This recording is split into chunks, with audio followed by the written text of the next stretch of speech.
दूर दूर तक फैले हरे भरे गन्ने के खेत थे। किसान अपने काम में व्यस्त थे। हवा में ताजे गन्ने की खुशबू फैली हुई थी। देखो भाई, नंदपुर की पहचान ही इसकी मिठास है। हमारे यहाँ के गन्नों का रस तो सीधे दिल में उतरता है। हाँ मुखिया जी, हर साल जब गुड़ बनता है तो आसपास के गांव वाले भी खरीदने आते हैं। और इस बार तो हमारी फसल पहले से भी अच्छी लग रही है, इतनी घनी और मीठी। कुछ हफ्तों बाद खेतों में हलचल कम हो गई।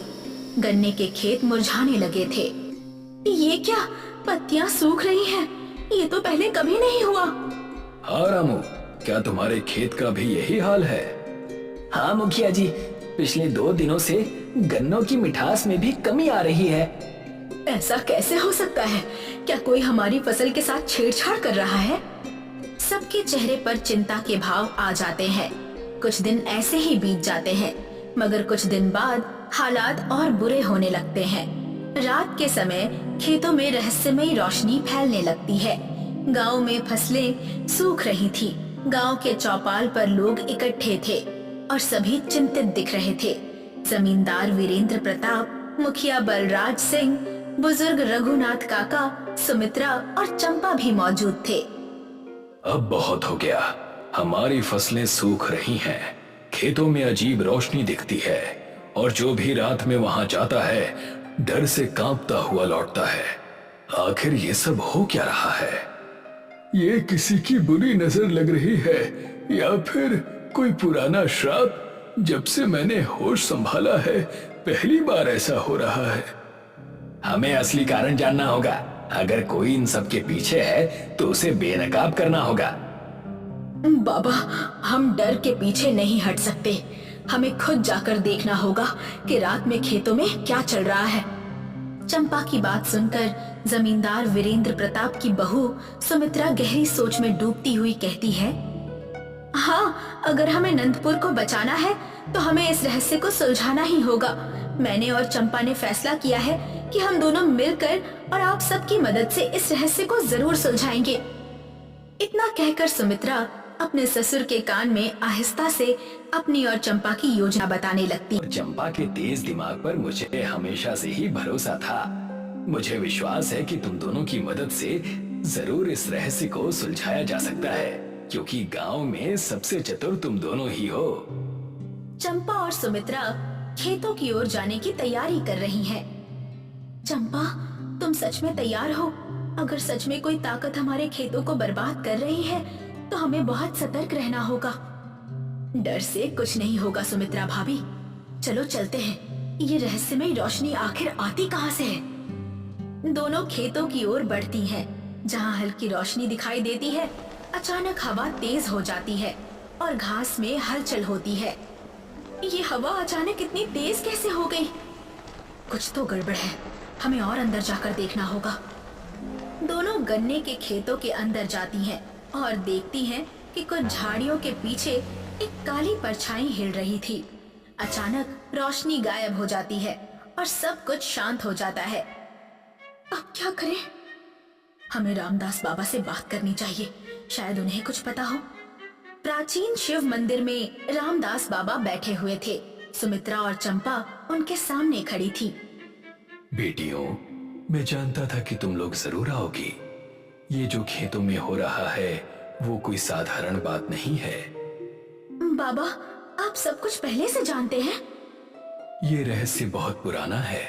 मंदिर के तहखाने में एक संदूक है जिसे वर्षों से किसी ने नहीं छुआ। शायद तुम्हें इसका उत्तर उसी में मिलेगा। तो देर किस बात की, हमें तहखाने तक ले चलिए। मंदिर के नीचे एक अंधेरे तहखाने में एक लकड़ी का पुराना संदूक रखा हुआ था। चारों ओर धूल जमी हुई थी। बाबा, क्या इस संदूक में ही हमारे सवालों का जवाब मिलेगा? हाँ, ये संदूक नंदपुर के पुराने रहस्यों को छुपाए हुए है। इसे खोलो। सुमित्रा संदूक का ढक्कन उठाती है। अंदर से एक पुरानी पीतल की पिचकारी निकलती है। ये क्या है? ये तो गन्ने की पिचकारी जैसी लग रही है। हाँ, ये गन्नों की ही पिचकारी है, लेकिन ये कोई साधारण चीज नहीं है। सदियों पहले जब इस गांव पर संकट आया था, तो सत्य को उजागर करने के लिए एक चमत्कारी महात्मा द्वारा इस गन्ने की पिचकारी को बनाया गया था। यानी ये पिचकारी सच बुलवाने की शक्ति रखती है? हाँ, अगर तुम इसे सही तरीके से इस्तेमाल करोगी, तो जो भी इस गन्ने के रस से भीगा होगा, वो अपने सारे राज उगल देगा। हाँ, अब हमें ये देखना होगा कि गांव में आखिर किसका राज छुपा है। दोनों एक दूसरे की ओर देखती हैं और उनके चेहरे पर दृढ़ निश्चय झलकता है। नंदपुर के गन्ने के खेत में चंपा और सुमित्रा आधी रात के समय खेतों में छिप जाती हैं। चारों ओर सन्नाटा था, हल्की हवा चल रही थी और कहीं कहीं गन्ने के पत्तों की सरसराहट सुनाई दे रही थी। सुमित्रा भाभी, अब तक कुछ नजर नहीं आया, कहीं हम गलत तो नहीं सोच रहे? धैर्य रखो चंपा, अगर कुछ गड़बड़ है तो वो सामने जरूर आएगा। तभी कुछ दूर से किसी आदमी के कदमों की आहट सुनाई देती है। चंपा और सुमित्रा सतर्क हो जाती हैं। झाड़ियों के पीछे से एक परछाई दिखती है जो खेत में कुछ छिड़क रही थी। देखो भाभी, वही रहस्यमयी परछाई। ये आदमी कुछ तो कर रहा है गन्ने के साथ। हाँ, ये वही आदमी है जिसे गांव वाले अब तक सिर्फ परछाई समझते आए हैं। आज सच सामने आ ही जाएगा। वो आदमी खेत से बाहर जाने लगता है। सुमित्रा फुर्ती से ताजा गन्ने का रस पर फेंक देती है। अरे ये क्या किया तुमने? मुझे कुछ विचित्र लग रहा है। ऐसा लग रहा है जैसे मैं सब सच बोल दूं। अब सच अपने आप सामने आ जाएगा। हाँ हाँ, मैंने ही ये सब किया। मैं चाहता था कि सभी की फसलें खराब हो जाएं, ताकि वो मेरे पास से चीनी खरीदने पर मजबूर हो जाएं। आदमी अचानक घबराने लगता है। मुखिया बलराज सिंह, जमींदार वीरेंद्र प्रताप, रघुनाथ काका और गांव के लोग, जिन्हें सुमित्रा और चंपा ने पहले से ही खेत में छुपने को कह दिया था, सामने आ जाते हैं। कौन है ये? कौन हमें बर्बाद करने की साजिश रचे जा रहा था? गांव वाले टॉर्च जलाते हैं और आदमी का चेहरा साफ दिखाई देने लगता है। ये कोई और नहीं बल्कि गांव का साहूकार नरेश था। नरेश साहूकार? मुझे माफ कर दो, मैं बस अपना मुनाफा बढ़ाना चाहता था। मैंने खेतों में एक खास केमिकल डलवाया था जिससे गन्नों की मिठास खत्म हो जाए। और डराने के लिए वो रहस्यमयी रोशनी? वो मेरे आदमियों का काम था। मैं चाहता था कि कोई भी रात में खेतों के पास ना जाए और मेरी साजिश पकड़ में ना आए। धिक्कार है तुम पर नरेश, तुमने पूरे गांव की मेहनत पर पानी फेर दिया।